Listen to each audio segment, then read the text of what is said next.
Well, Pat, let's begin with a live look at rush hour in Southern California on a good day.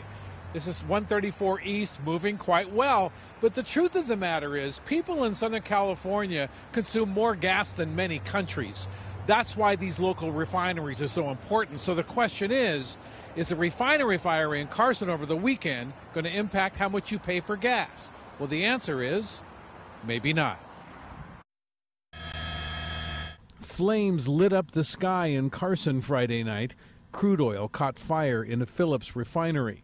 Southern California gas prices can be impacted whenever a portion of a local refinery goes offline.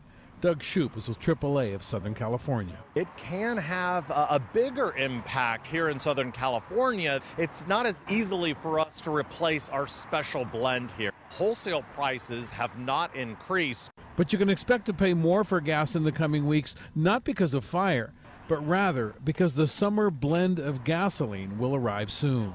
The summer blend fuel is made to be less likely to evaporate.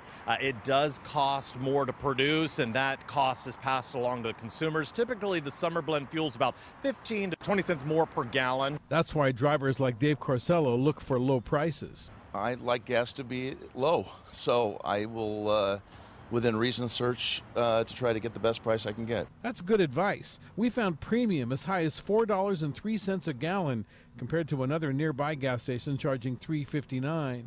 That's a 44-cent difference per gallon, making a 20-gallon tank cost $8 more just for one fill-up. It's hard. I mean, gas prices have always kind of been high in California, and, to see it go down is nice, but to see it go back up, it's really a killer, especially, we commute everywhere. Can't really get to anywhere in LA without driving, and traffic's a pain, so it's hard. Hit your budget. The cause of the refinery fire in Carson is still under investigation. Live in Burbank, Randy Pace, CBS 2 News.